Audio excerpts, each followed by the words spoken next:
el MUS, un periodista de integridad imbatible. Yo soy el MUS y el MUS soy yo. Mi figura la representa la estampa, pero así, como quien me mirase al pasar corriendo. Sin embargo, tiene lo bastante para venir en conocimiento de mi triste figura, este infeliz monifato que les presento, como complemento de mi artículo, y que los hermanos suscriptores podrán, al encuadernar el MUS, si mereciese el honor de la encuadernación en el lugar que más les acomode, ha de tener más usos de los que quisiera le diesen. Será tratado de maneras tan distintas que no quisiera ni pensarlo. Los hermanos diputados serán quienes le hagan más fiestas y agasajos.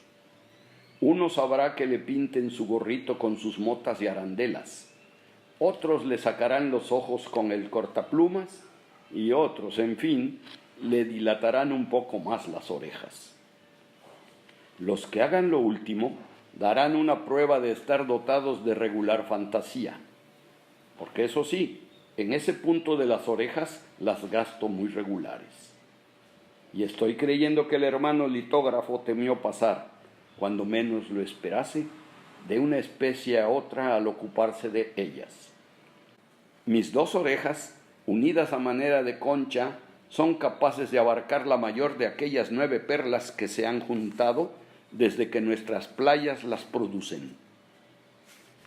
No quiero detenerme más en pintar mis dotes físicas, así por no meterme en mayores honduras, como porque todo mi conjunto está tomado en la susodicha figura, a excepción de la boca, que no ha faltado diputado que diga que la tengo más pequeña a comparación de la que reprodujo la máquina daguerreotípica, sin duda, porque el retratista me tomaría fuera de foco o tan superficialmente como se trata de tomar las leyes de reforma. La cuestión de si soy en realidad feo o bonito la dejo a cargo de las hermanas, cuyo fallo no puede menos que ser arreglado porque estas señoras, en tratado de gusto, son voto respetable. Sobre este particular, mi amigo Fidel ha externado su opinión en mi semblanza cuando dice: nadie tal vez su filiación ha escrito, mas yo que le conozco hasta el olfato, juro a fe de mi Dios que no es bonito. Ahora es muy justo poner a ustedes al tanto de mis cualidades morales. Mi genio es siempre jovial y dócil, más propenso a la amistad que a rehusarla.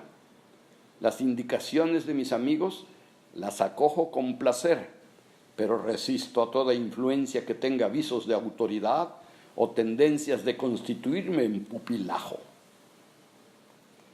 Sería cansado referirles mi penosa carrera literaria.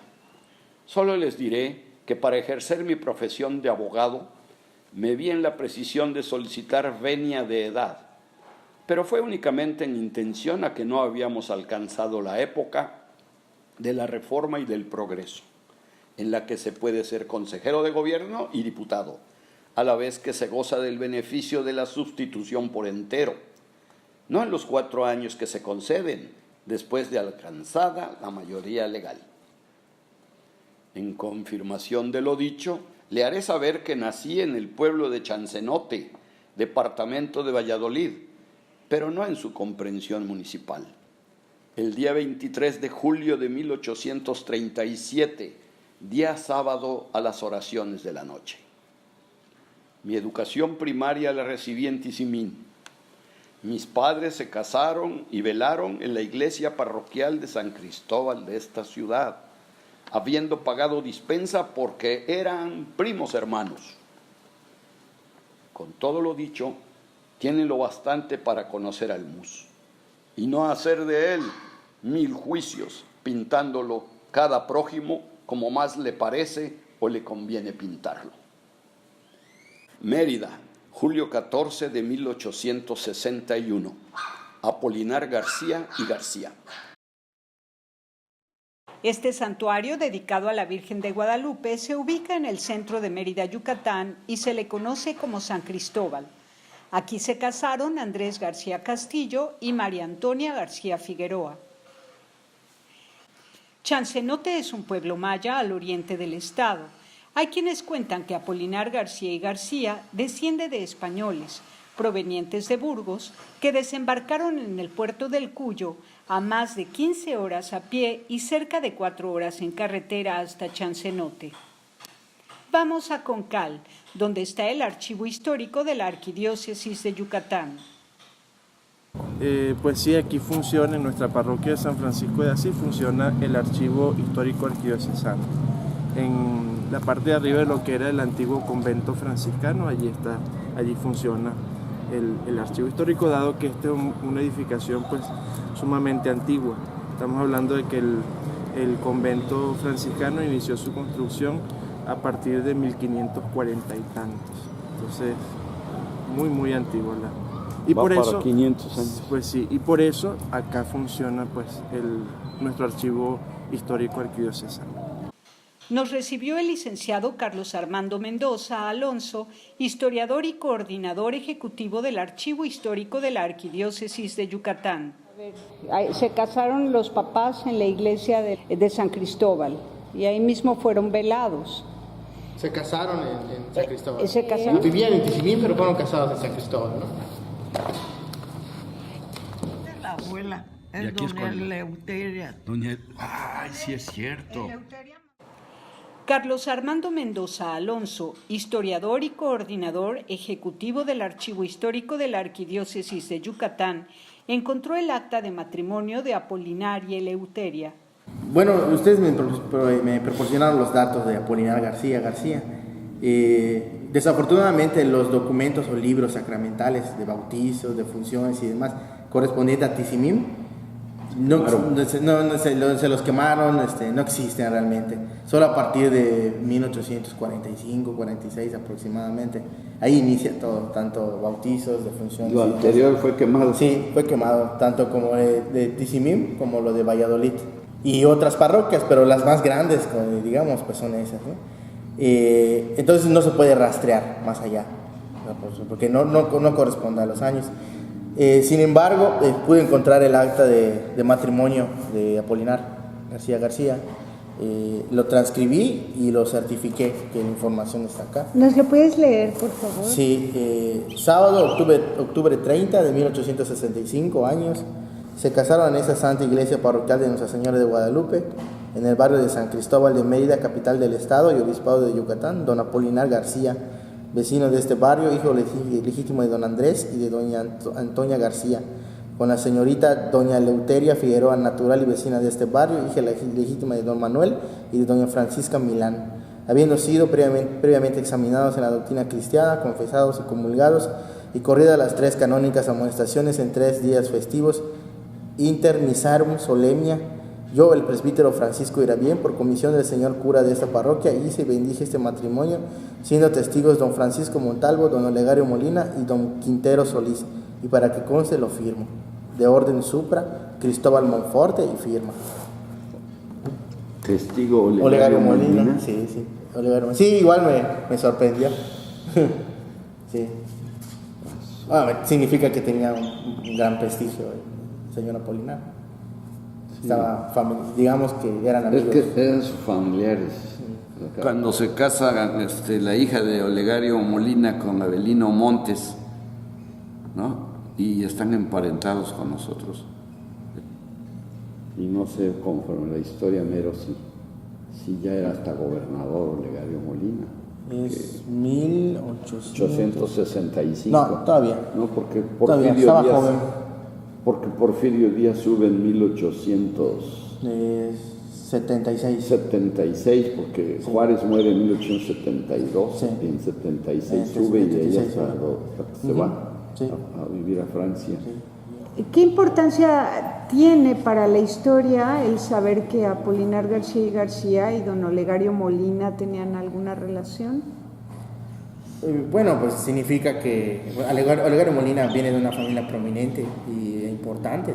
Bueno, más después de esos años, finales del 19, principios del 20, pues sobresale la figura de Olegario Molina por ser uno de los principales hacendados y dueños también de bancos, y con gran poder por lo mismo social, político y económico. Entonces, el que Apolinar haya tenido relación con él significa que Apolinar también estaba en cierto estatus, por lo menos por lo que ustedes también saben socialmente, ¿no? Porque pues fue periodista, literato, y tuvo una carrera, digamos, importante.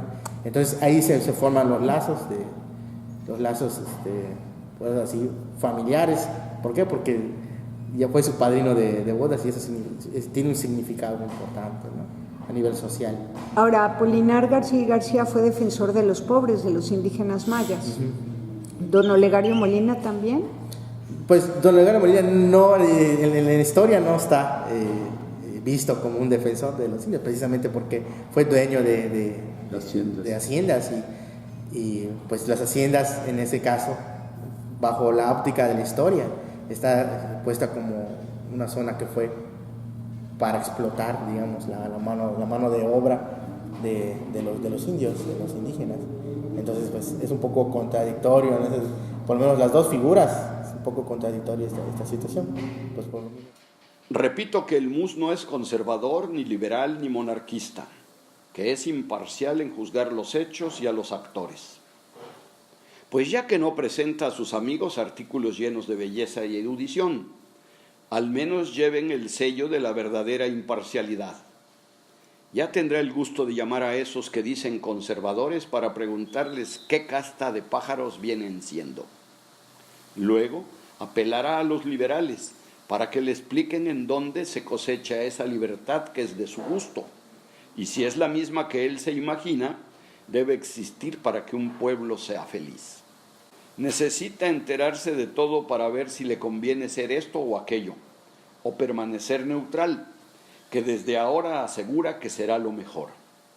Porque han de saber ustedes que el MUS está reñido con todo lo que sea abusos, y su pesadilla son las usurpaciones y extralimitación de facultades.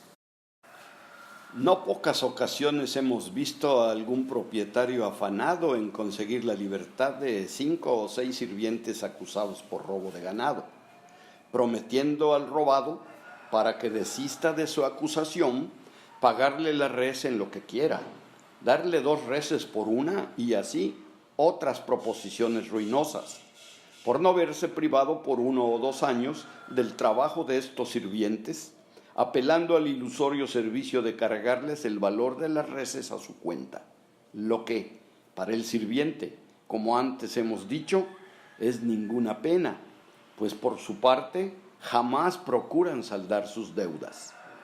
Ni los propietarios lo procuran. Antes, por el contrario, su deseo constante es el de tener los adeudados para no emanciparse del servicio. El MUS se casó a los 28 años de edad, bastante grande para la época. Antes de ello, desde 1861, el periodismo lo tuvo bastante ocupado.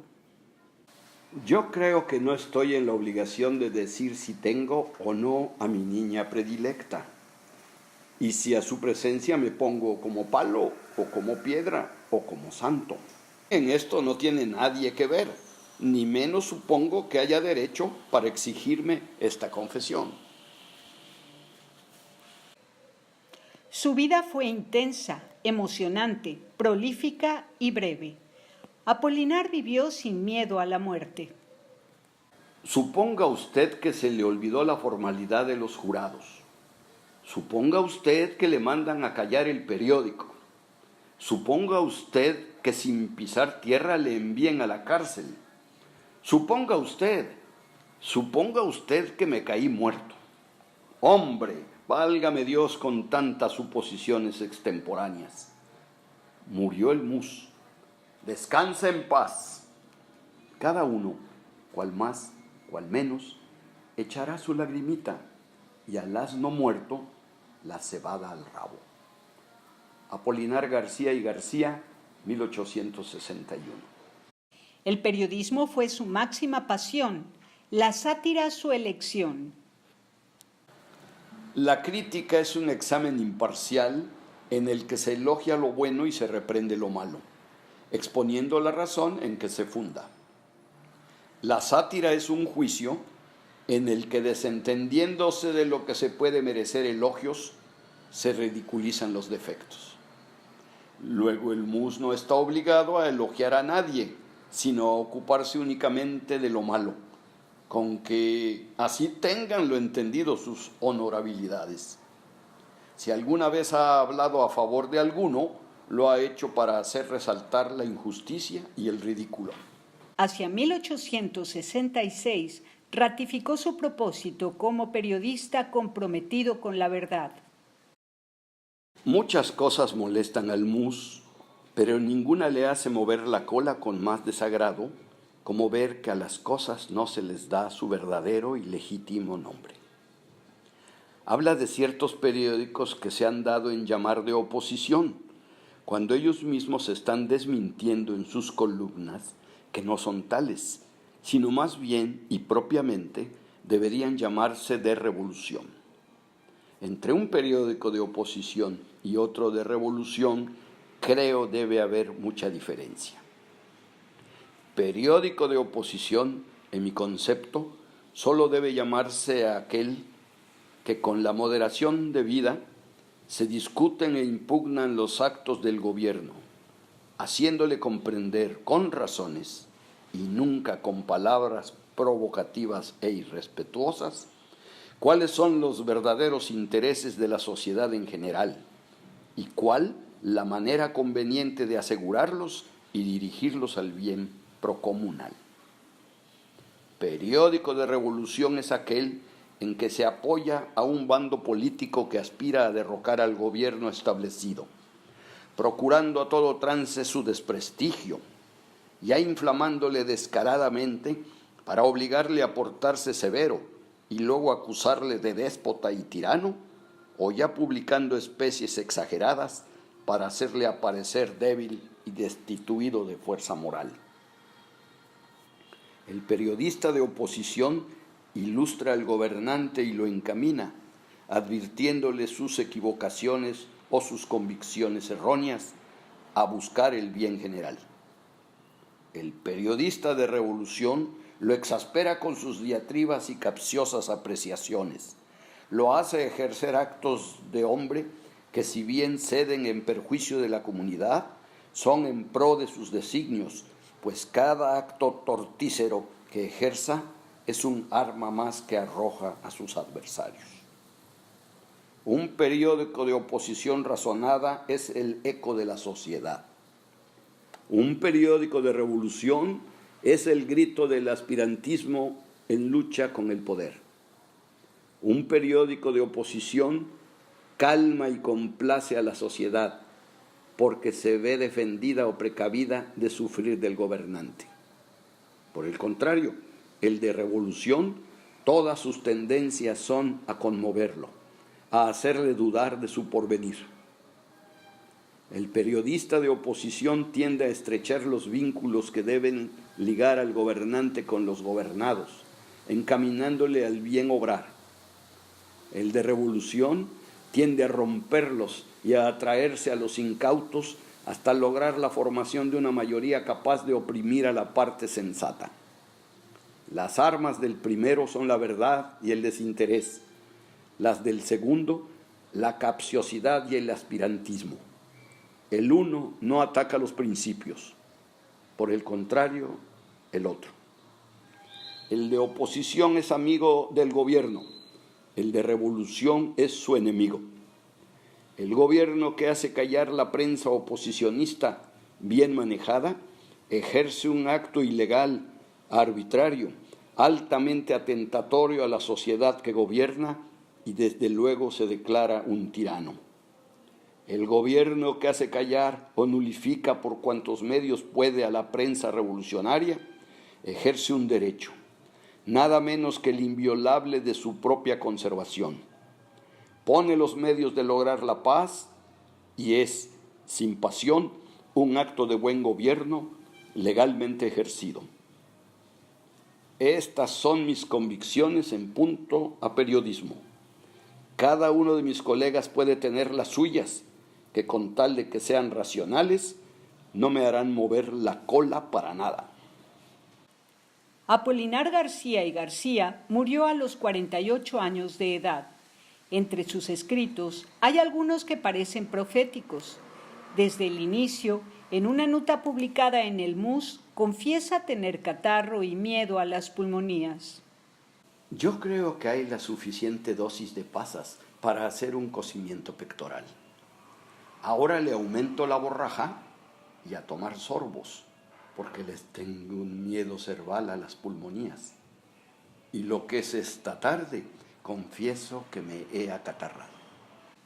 En otro artículo dentro del Córcovo, denuncia el polvo de las calles en la capital yucateca. Caminamos los que tenemos la felicidad de vivir en la culta capital del estado de Yucatán.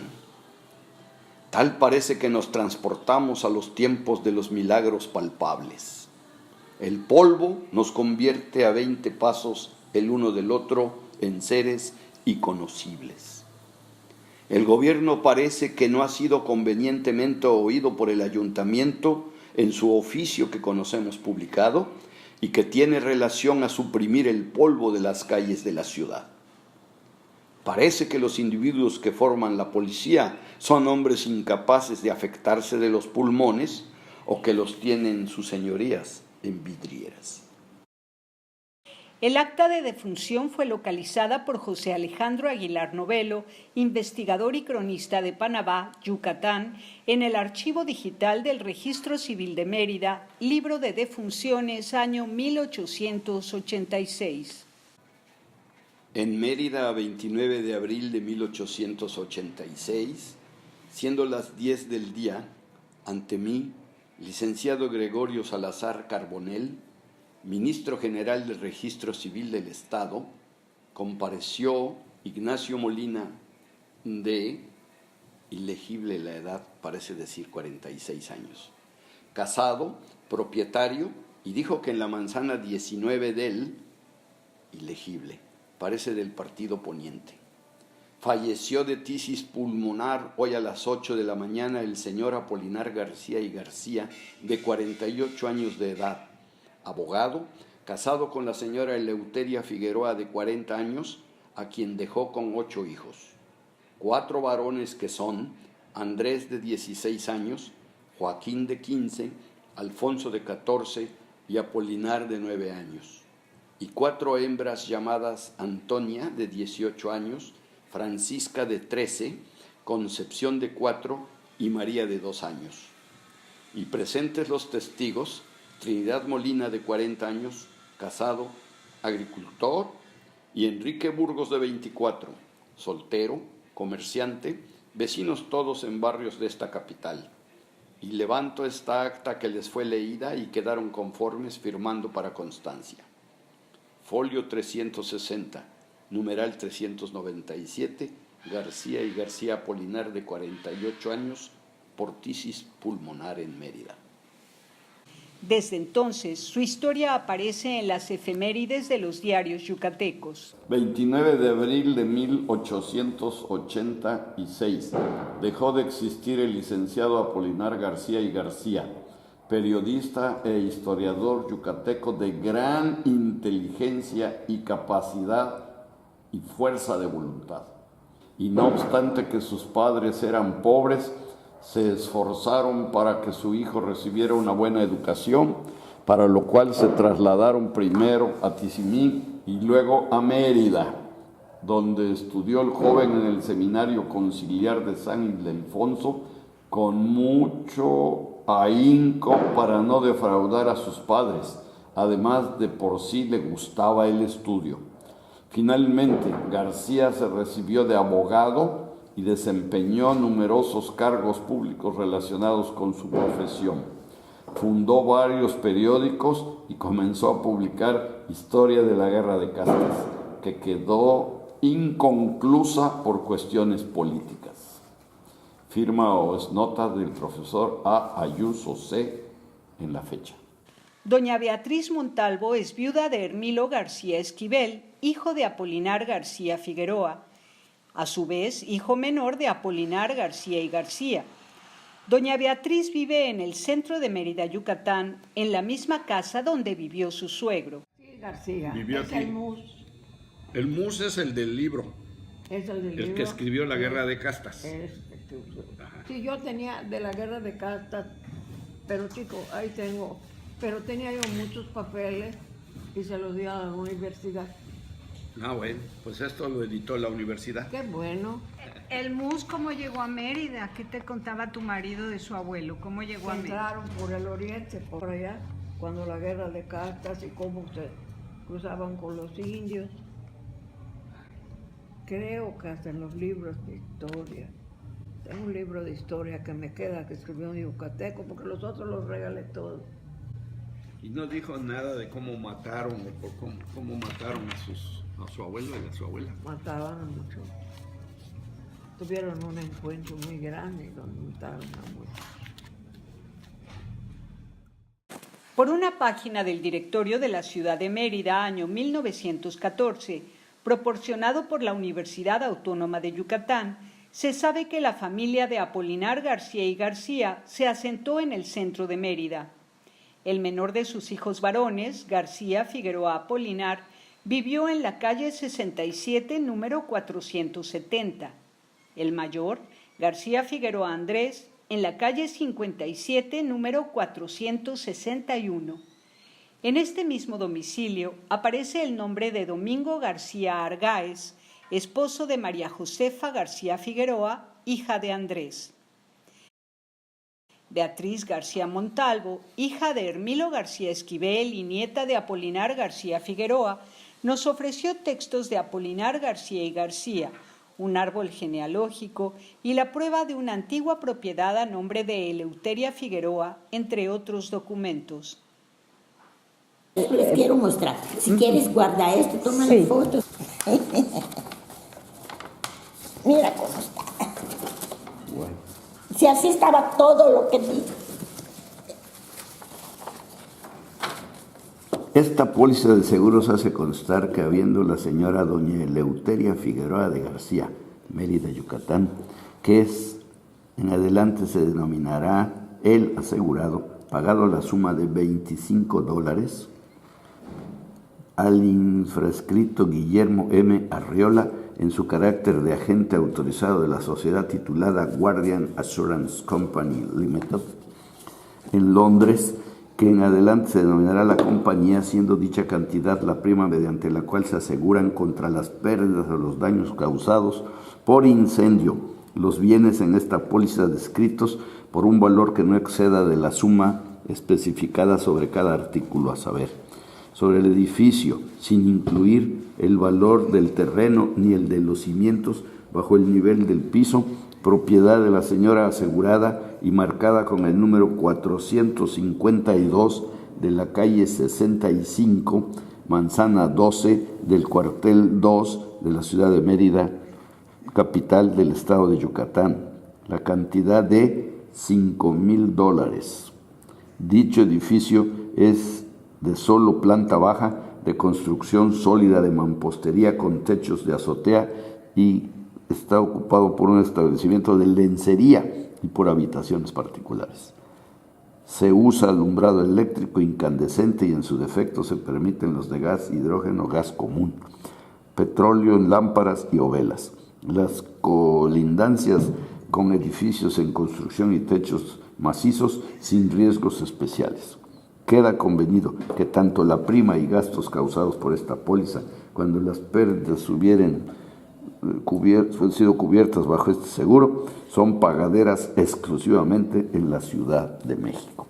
Abajo, la compañía, por la presente, conviene que el asegurado, siempre con sujeción a cualquiera de las condiciones que proceden y a las condiciones indicadas al dorso de la presente, todas las cuales deberán aceptarse como partes en que los bienes arriba descritos o cualquier parte de los, con inclusión día y mediodía 7 de mayo de 1921 o en cualquier fecha posterior, mientras que debidamente autorizado, pero no de otra manera, sigan pagando a la compañía o a su agente debidamente autorizado y con tal de que aquella o éste acepte la suma exigida para la renovación de esta póliza, a más tardar en la fecha últimamente mencionada, mayo de 21, y al cumplirse o antes de cumplirse cualquier plazo por el cual se exprese en el recibo de renovación haberse renovado esta póliza, la compañía pagará o reparará todos los daños y las pérdidas causadas por incendio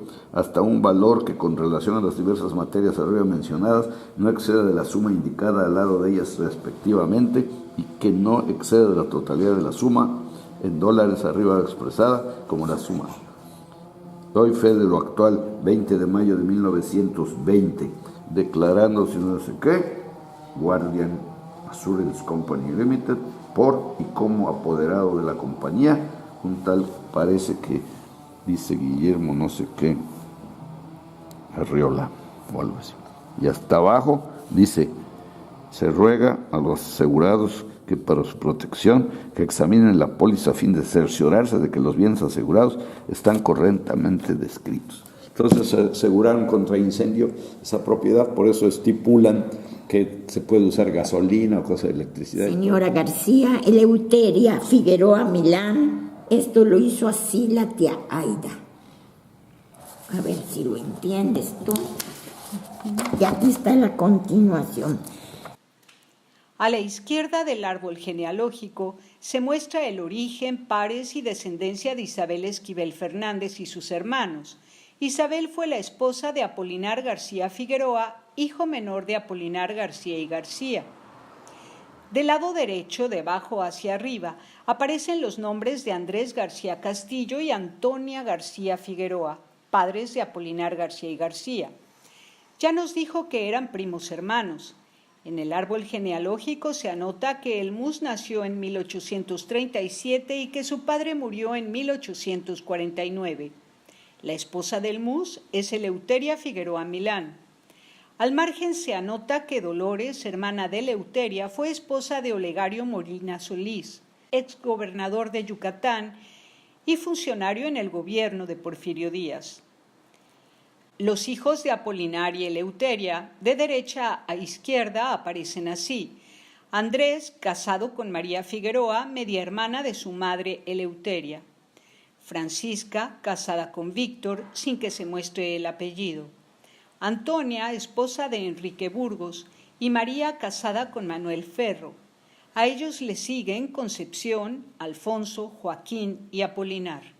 La descendencia de los hijos de Apolinar y Eleuteria abarca el resto de la hoja. A ver, mira, estoy viendo que hay escritos detrás. A ver.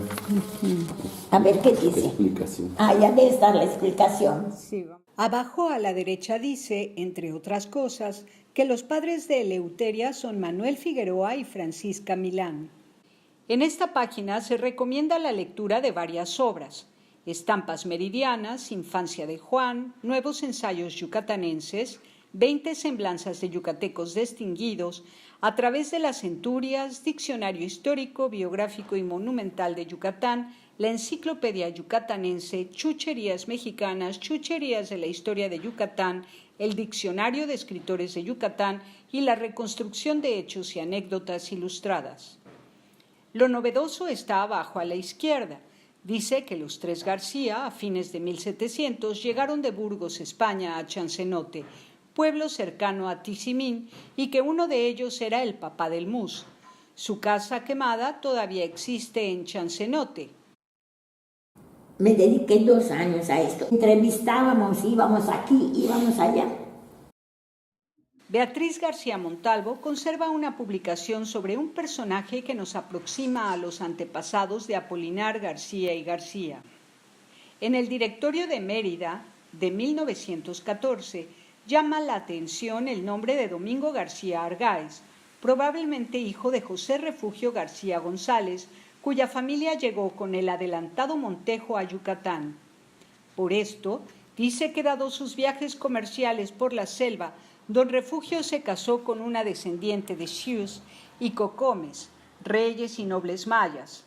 La historia de su familia está narrada con fecha 29 de junio del 2008. Dice que hacia 1800, don Refugio se mudó con su nueva familia a la selva de Yucatán, apartado de mayas y españoles, y para que sus hijos mayores estudiasen los envió a Mérida. Se trata de Pedro y Domingo García Argáez. Ambos fueron cobijados en la casa del hermano mayor de don Refugio García González. Su nombre no es mencionado en el artículo y queda en este documental como nota al margen para nuevas investigaciones. Mi papá tenía esto entre las cosas que doné. Esto no lo doné. Ajá. Mira, es el original. Es el original. Sí. A ver, entonces, aquí Beto Centeno y yo sacamos esta. Entonces Jorge García Saola vino y les costó un montón en México. Y sacó esto ya limpio. Ajá. Es lo mismo. Ajá. Pero porque quedara así y no como está así. Ajá. Les costó un montón a mi primo, a Jorge, a su papá. Sí. Él le daba el dinero para hacer esto por el libro que queríamos sacar, que nunca se publicó. Que es el que debe tener Jorge García Saola. Pues la información que se tiene, la que tiene la familia, es básicamente una serie de publicaciones del MUS hacia los años 1880, 1902, que es parte de los compendios que se fueron recabando que tenía mi abuelo guardados. La mayoría de estos textos sí existen en otros lugares, no son únicos, están en la biblioteca de la Universidad Autónoma de Yucatán, están tal vez en la Yucatanense, tal vez en el Archivo General del Estado, pero sí, y son documentos que se han preservado, o sea, sobre el trabajo de Apolinar, o el periodista, poeta, escritor y abogado y historiador. Acá la cuestión muy interesante de él es que es un hombre muy extremadamente contradictorio. Es un liberal que además estaba en contra, por ejemplo, de Juárez.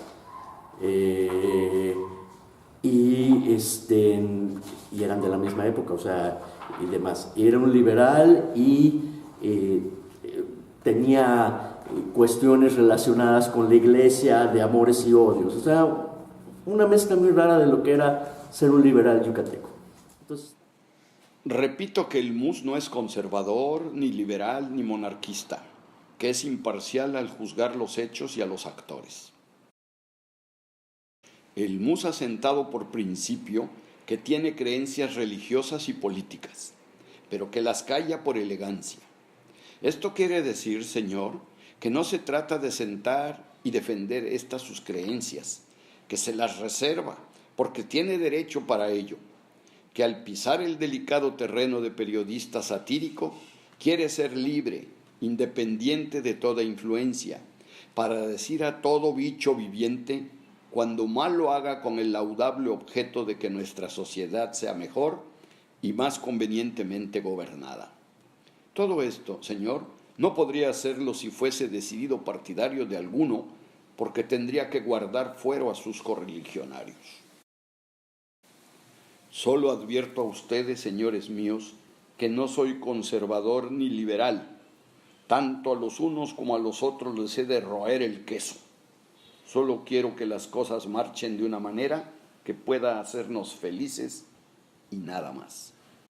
Entonces está padre, hay que releerlo, hay que ver. Se encuentran varias coincidencias que cruzan por el medio de la época y y pasa por los siglos. Hay cosas que pueden ser actuales todavía para nuestra sociedad, pero sí es un tipo ameno de leer, satírico, muy rico de leer. Era satírico, muy satírico, como era mi esposo y como eran todos ellos. Dice yo como cachorro fino. Cuando los maliches veo, alzo la pata, los meo y sigo mi camino. Tiempo hacía que el pobre Mus estaba sufriendo la tortura más cruel de verse obligado a guardar en sus escritos la circunspección y aplomo tan necesarios al que se propone escribir una historia, reprimiendo su natural inclinación a los dicharachos y chanzonetas y sintiendo que le punzan aquí y allí, haciéndose moda dirigirle tiros y reproches destemplados, racionando sin duda de la siguiente manera: ahora es tiempo de cebarnos sobre este tonto, que como está entretenido en escribir serio, no debemos temer mueva la lengua y nos clave el aguijón como cuando redactaba el Mus. Y duro que duro, y dale que dale, y yo, sufre que sufre, y risa más risa.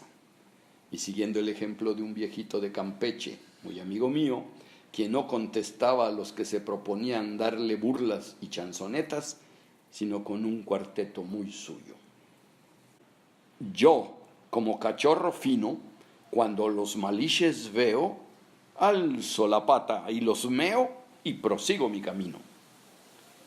Y de dicho en dicho y de reproche en reproche, hemos venido a formar un pleito de gatos a manera de la guerra de gallos que he visto jugar en las vallas. Era un tipo crítico, muy inconforme con la época que lo vivió. Entonces, si queremos encontrar sus poemas y algunas de sus Aquí notas está. editoriales, ahí están. Aquí Qué bien. hay parte. Qué bonito. A ver, ¿cómo cuál? Espérate, vamos compartiendo. La obra de Apolinar García y García es sumamente vasta. Desde 1860, cuando se tituló de abogado, Apolinar publicó en varios medios impresos lo mismo notas editoriales que poemas, relatos e historias de diversa índole. Así lo hizo en La Guirnalda, La Burla, El Mus, El Artesano, La Historia de la Guerra de Castas en Yucatán, La Colección de Leyes del Estado de Yucatán, La Cola del Mus, El Corcovo, entre otros medios, hasta el mismo año de su muerte, en 1886. Con motivo del fallecimiento de mi hija pequeña en la pasada semana, he tenido necesidad de mudarme a la sexta calle de Hidalgos número 62, o sea, a 2.5 cuadras al oriente de la Alameda, en donde tengo la administración de este periódico. Lo aviso a los señores agentes que tengan necesidad de dirigírseme por conductos particulares y a la administración principal de correos para que se sirva enviarme a dicha casa mi correspondencia. Mérida, octubre 6 de 1879. El Mus.